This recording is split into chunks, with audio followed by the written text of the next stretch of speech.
Welcome to Henderson County Public Schools Career Conversations. My name is Brandon Ball, and I'm one of the career development coordinators with Henderson County Public Schools. Today, we would like to welcome Lindsay Lyon. She's a physician assistant, and she's also a faculty member at Wingate University in their PA program. Ms. Lyon, thank you for joining us today to share some insight on your career, employability skills, today's workforce, and just allowing us to record this interview in order to share it across our district. Absolutely. I'm so glad you asked me to be a part of it. All right, awesome. So let's jump right in.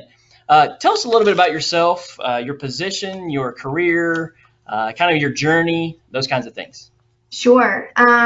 So I am a physician assistant, and I received my degree. It's a master's degree at most colleges now from Eastern Virginia Medical School, which is in Norfolk, Virginia. I did my undergraduate in exercise science up in New York State. I went to Ithaca College and Russell Sage College. I actually initially started out, I was about a year away from getting my doctorate in physical therapy when I realized that as much as I really enjoyed physical therapy, I had a different calling. And so I ended up transitioning to becoming a PA.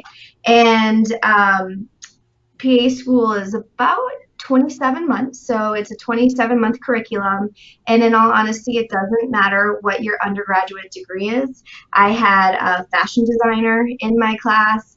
There's a Blue Angel pilot in our class.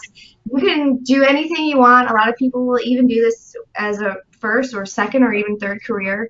The biggest thing is having the appropriate prerequisites for PA school, which is a lot of core sciences.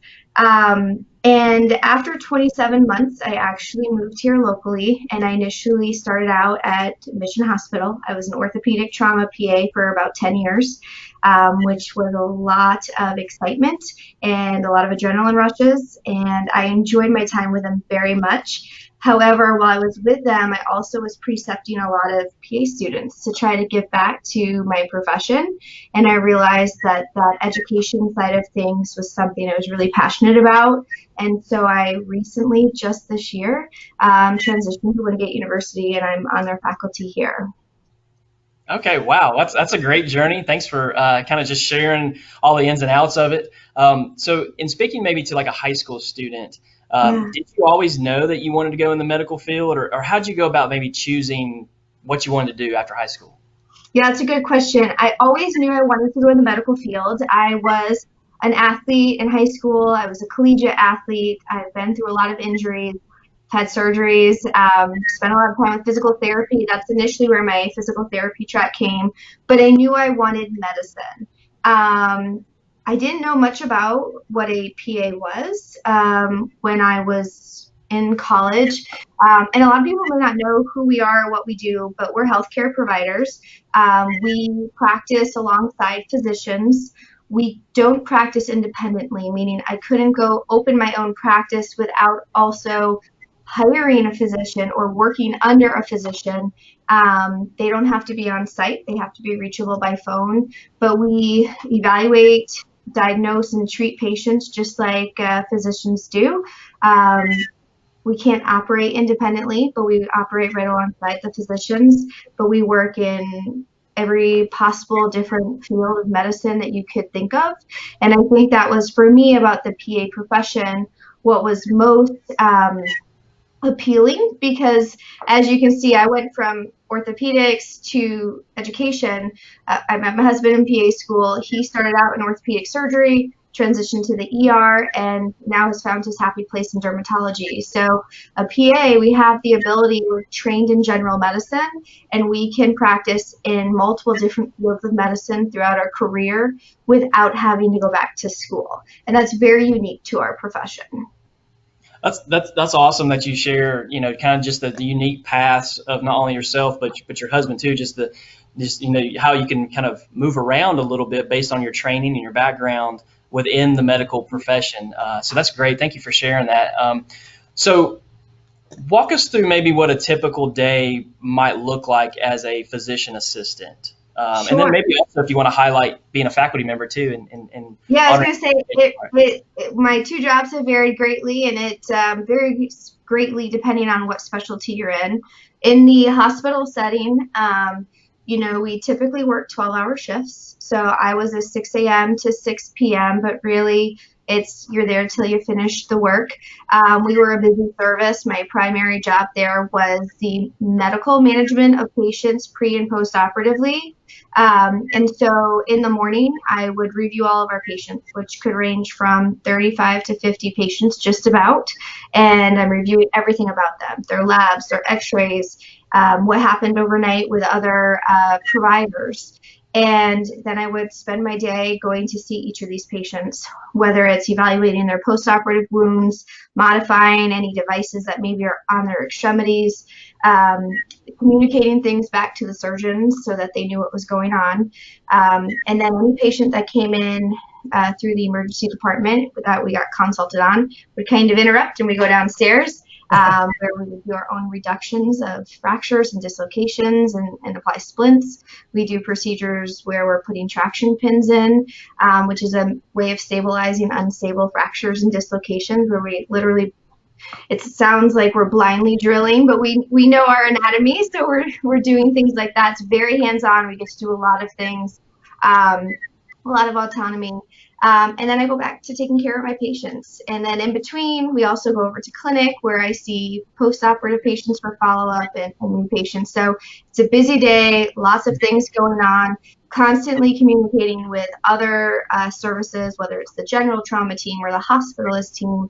We're talking with health, social workers and our discharge planners and nurses. And there's just so many different people. There's a lot of moving parts. But it kept me on my toes, and there was never a dull moment. So that was good. And now transitioning to academia, I work more of like an 8 to 5 type schedule. And I have 2 roles here. My primary role is the clinical coordinator. And what that means is in PA school, you have 2 phases. You have a didactic phase where you learn the medicine in the classroom, and that is 15 months at our particular program. Then you transition to the clinical phase, which is the final, I'm sorry, the didactic phase is 12 months. Our clinical phase is 15 months, forgive me. And the clinical phase is where students go out into different specialties of medicine, and they spend 5 weeks doing hands-on skills and learning things such as general surgery, internal medicine in the hospital, OB-GYN, pediatrics, emergency medicine. Just there's 10 different rotations they do. So my job is to, one, find those clinical sites and find those preceptors that are also loving the idea of teaching students, to give back to their profession. I then check in on those students. We have certain expectations, so I do a lot of grading, a lot of checking in, and then we do a lot of teaching after each of their 5-week rotations I prepare for. The other side of that is I teach our students that are in the didactic course, and so I'm also here on campus teaching students in person. It's a different pace. It's been wonderful. I love what I do. And as much as I loved my first job, this is probably where I'm meant to be for the rest of my career. That's awesome to hear. That's definitely a busy day. But in hearing that, I reflect on so many of the professionals that I've talked to in the healthcare field, and everybody, has a heart usually initially to take care of people on the medical side of things, no matter what their chosen, skill set is. But what I've also found is, like you just have a heart for giving back, and training the next generation on sharing what you know, that wealth of knowledge and skill sets. So appreciative for that as well. But it sounds like your people are definitely flourishing because of what you're giving back to them. So. Well, I hope so. So what do you like most about your career? I like a lot about my career, but the things I like the most are, again, it's autonomy with patient care, meaning we get to do a lot independently, but at the same time, I'm very much on a team, and I have colleagues I can rely on, and I don't never feel ashamed to ask questions when I don't know. And I love that team atmosphere, constant checking in, yet they still kind of let me go do what I need to do. I love about my career the flexibility and being able to transition. I tell all my students, you should never get bored. You should never feel like you know everything. If you ever get to that point, it's time to find another specialty. And I love that about my career. And the other thing is, again, I love the teaching aspect. We're helping the next generation of providers coming up, and to me that's the most important thing I think we can do, because they're going to care for me and my children and my family. So Well, that's awesome to hear. So hearing all these great things about your career and your journey too, but what are some challenges that maybe you face in your particular career, or maybe just in your journey as you're growing through it? What are some challenges? well, I can tell you the biggest challenge I faced when I transitioned here at the beginning of the year was COVID. I think that's been a challenge for everyone as far as this global pandemic, and our students, my main job here is to get them out onto clinical sites, hands-on. And with the pandemic, we lost a lot of clinical sites. We had to pull our students from their rotations for several months. They recently transitioned back. And how do I handle that and keep them on track for graduation in December has been a huge challenge. And had I still been at the hospital, I would have faced different challenges, but still a lot of challenges. So COVID's impacted everybody in different ways. But in medical education, it has been a massive impact that we are still not recovered from. And, we, I think, all have the fear of, how long will this go on? Is there going to be, another big rise or increase in cases? No one knows. No one can predict. So that for me has been the biggest challenge. I would say as a practicing PA, another challenge I face is it's amazing how many people don't know what my role is, what I do. We get mistaken a lot for other professions, which is fine, but I find myself often having to explain who I am and what I can do. And sometimes that's generally generational thing. The PA profession started here in North Carolina at Duke University, so I think North Carolinians are a little more familiar with our profession than other states. So we've got that going for us. But that's another challenge that we face. Yeah, but this, in this interview is be part of it too. But such a great opportunity, just another avenue for students thinking about getting into the medical field. It's another great option for them to think about. And so getting, that information to kids, I think at a young age as they're thinking about this, knowing that it's an option, I think this is great. So I do appreciate you sharing everything you're sharing today. And speaking with, say, like middle school or high school students thinking about doing this, what would you advise them as far as characteristics? What do you think are like some of the most important characteristics that someone should have when entering your particular career field? Being an excellent communicator is very important because that's what we do all day. Communicating with patients is very important, and being comfortable doing that. Communicating with your supervising physician and the rest of your staff. So, that is a skill that is a must-have for anyone coming into this field. Someone that, even just those eye contact communication, or we don't handshake right now in the time of COVID, but things like that, and being able to build a connection, a relationship, and this rapport with your patients, being able to get along, you deal with a lot of different personalities, whether it's patients or providers, and being able to adapt and adjust to those is one of the biggest things. Being driven and having a strong work ethic will serve you well. Depending on where you practice, what you do, PAs, medicine, healthcare providers in general, it's busy, and you're on your feet a lot. which people like, but you have to work hard. And if you don't, you're going to have longer days, and time management and being organized is also really important, because it's not just seeing the patient. We have to do all of the notes and the documentation, and then deal with insurances and prescription refills. And there's just so much behind the scenes that people may not be aware of.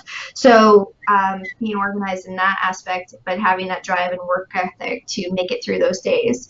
And the last thing I think for me is being a team player. As a PA, we are part of a team. We work in collaboration, again, most closely with physicians, often other PAs or nurse practitioners, and then depending on your setting, with so many others involved in healthcare, nurses and LCSWs,